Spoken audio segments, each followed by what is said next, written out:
औज़ुबिल्लाहिमिनश्शैतानिर्रजीम बिस्मिल्लाहिर्रहमानिर्रहीम अल्लाहुम्मा सल्लि अला मुहम्मद व अला आलि मुहम्मद लब्बैक या रसूल अल्लाह लब्बैक अल्लाहुम्मा लब्बैक या रसूल अल्लाह।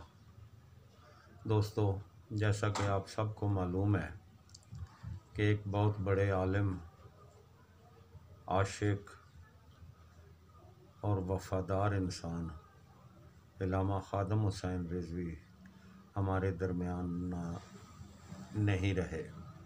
वो वफ़ात पा चुके हैं। इन्ना लिल्लाहि व इन्ना इलैहि राजिऊन। दोस्तों, ये हमारे लिए और तमाम अहले पाकिस्तान और अहले इस्लाम के लिए इंतहाई अफसोसनाक ख़बर है। दोस्तों, ऐसे लोग सदियों में पैदा होते हैं जो हाफिज़ भी होते हैं, आलम भी होते हैं और शेखुल हदीस भी होते हैं और बाअमल भी होते हैं और वफ़ादार भी होते हैं। वो हमेशा अपने नबी के वफ़ादार रहे और अपने नबी के चाहने वाले रहे और लोगों को भी इस पर तरगीब देते रहे और बहुत से लोगों में नबी पाक सल्लल्लाहु अलैहि वसल्लम की अज़मत और मोहब्बत बिठाई। तो दोस्तों, ऐसे लोगों का जुदा हो जाना पूरी उम्मत का नुकसान होता है। 22 करोड़ मुसलमानों में से कसीर तादाद इलामा साहब को पसंद करती थी और उनके नज़रिए से मुत्तफ़िक थे। कलमा तो सारे ही लोग पढ़ते हैं, लेकिन किसी नज़रिए से दिलो जान से मुत्तफ़िक होना, इकरारुम बिल लिसान व तस्दीकुम बिल क़ल्ब, ये बहुत बड़ा एजाज़ है। तो दोस्तों, इल्म की खाली अगर इल्म की फजीलत ली जाए तो वो ही बहुत बड़ी है। इल्म नर में से है और इसे वही हासिल करते हैं जो मर्द होते हैं। एक आलम कहते हैं कि मेरे नज़दीक एक आलम का मर जाना पूरी कौम का मर जाना है। दोबारा जहाँ से कहानी टूटती है वहाँ से दोबारा जुड़ने में बहुत वक्त लगता है। तो इसीलिए ये जो बड़े बड़े जय्यद आलम हैं, ये जब जुदा हो जाते हैं तो बहुत बड़ा खला पैदा हो जाता है और उस खला को पुर करने के लिए फिर सदियां लग जाती हैं और सदियों बाद ऐसे लोग पैदा होते हैं। हमें उनके नज़रिए से मुकम्मल इत्तफ़ाक़ था और ख़ास कर जो नामूसे रसालत सल्लल्लाहु अलैहि वसल्लम का चैप्टर था जिस पर उन्होंने पूरी ज़िंदगी लगा दी, ये बहुत बड़ा हिस्सा है उनका। अल्लाह ताला उनको अपनी जवार रहमत में जगह दे और उनको जन्नत में आला मकाम अता फरमाए। तो दोस्तों, रहनुमा भी आजकल दुनिया में मुख्तलिफ़ तरीके के बने हुए हैं। जिन्हें अंग्रेज़ी आती है वो रहनुमा बने हुए हैं, अगरचे उनका जो दूसरा हिस्सा ब्रेन का है वो बेशक मफलूज हो, लेकिन हमारे वो रहनुमा हैं। अनपढ़ जहल कौम की रहनुमाई पर मामूर हैं और इख्तियारात उनके हाथ में हैं। और अहले इल्म जो इल्म वाले हैं, दोनों तरफ से ले लें। अभी इमरान खान को ले लें, इसके कितने मशीर हैं जो अहले इल्म है, यानी जो जानते हैं किसी एक शोबे को। ख़जाने का वज़ीर ले लें, टेक्निकल का वज़ीर ले लें, साइंस का ले लें। जो सही अहले इल्म हैं वो महकूम है और जाहिल हाकम है।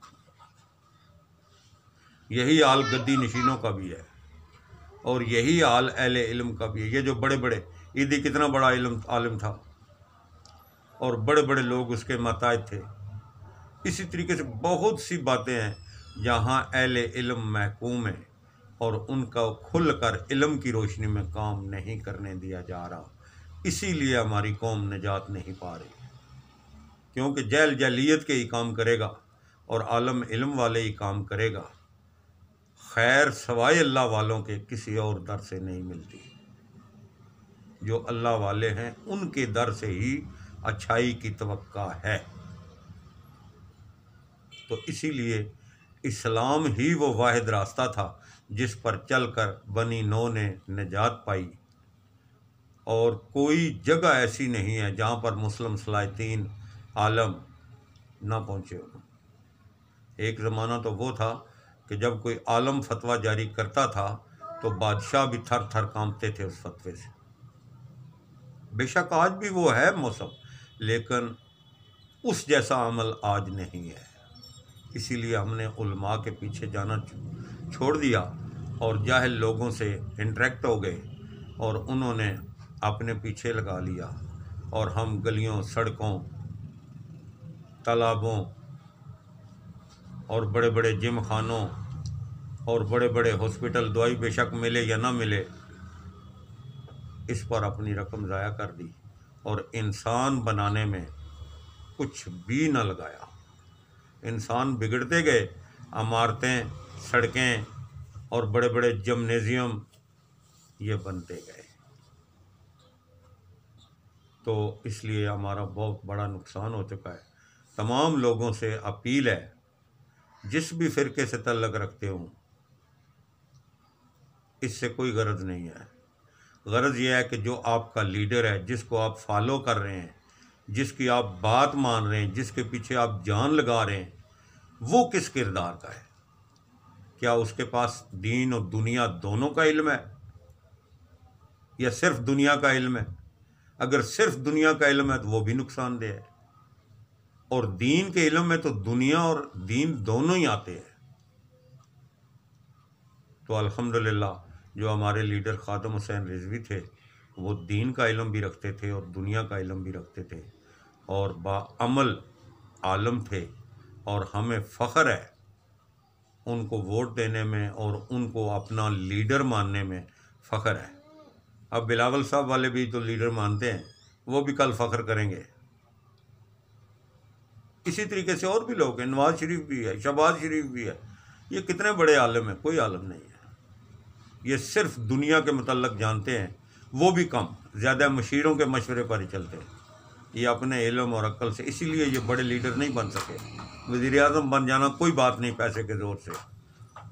असल बात यह है कि आप लोगों को किस तरह जमा करते हैं और लोगों को क्या नज़रिया देते हैं। तो इसलिए जो भी इस वीडियो को देखे, उससे दरख्वास्त है कि वो अपना लीडर मुंतखब करने से पहले उसके किरदार, उसके इल्म, उसके अमल और उसकी ज़िंदगी के मतलब ज़रूर जान ले, ताकि उसे कल कोई पछतावा ना हो कि मैंने किसी गलत लीडर का इंतखाब कर लिया और सारी उम्र। ये वोट जो होता है ना, जो पुराने लोग होते थे वो कहते थे ये ईमान होता है। ईमान से क्या मुराद थी? ईमान से यही मुराद थी, जैसे कि खुद मियाँ मोहम्मद बख्श साहब आरफ़ कड़ी फरमाते हैं कि लोहा भी तर जांदा लकड़ दे नाल लग के, कुत्ते भी जन्नत जांदे चंगियां दा लड़ पड़ के। तो जब आप अच्छे इंसान के पीछे चलेंगे तो इंशाल्लाह आपकी दुनिया भी संवरेगी और आपका दीन भी संवरेगा। और जब जाहिल किसी अंग्रेज़ दान के पीछे चलेंगे जो ना हमारे कल्चर से मेल खाए, ना उसकी शक्ल हमारी शक्लों से मिले, ना खाना उसका हमारे खाना जैसा होए, ना रिहाश उसकी हमारी रिहाश जैसी हो, तो फिर ऐसे लोगों से धोखा ही मिलेगा। तो मैं उम्मीद करता हूँ कि अल्लाह ताला ख़ादम हुसैन रिजवी को अपनी जवार रहमत में दाखिल करेगा और उसकी कोताहियाँ माफ़ करेगा और जन्नतुल फरदौस में आला मकाम अता करेगा, और हम सबको भी अल्लाह हिदायत देगा ताकि हम अपना सही लीडर चुन सकें और सही लीडर के पीछे चलें, फिर दिलो जान से चलें। तो इंशाअल्लाह ताला पाकिस्तान भी कामयाब होगा और पाकिस्तान की आवाम भी कामयाब होगी, उम्मत भी कामयाब होगी, सब खैर ही खैर होगी। वालेकुम अस्सलाम व रहमतुल्लाहि व बरकातहू।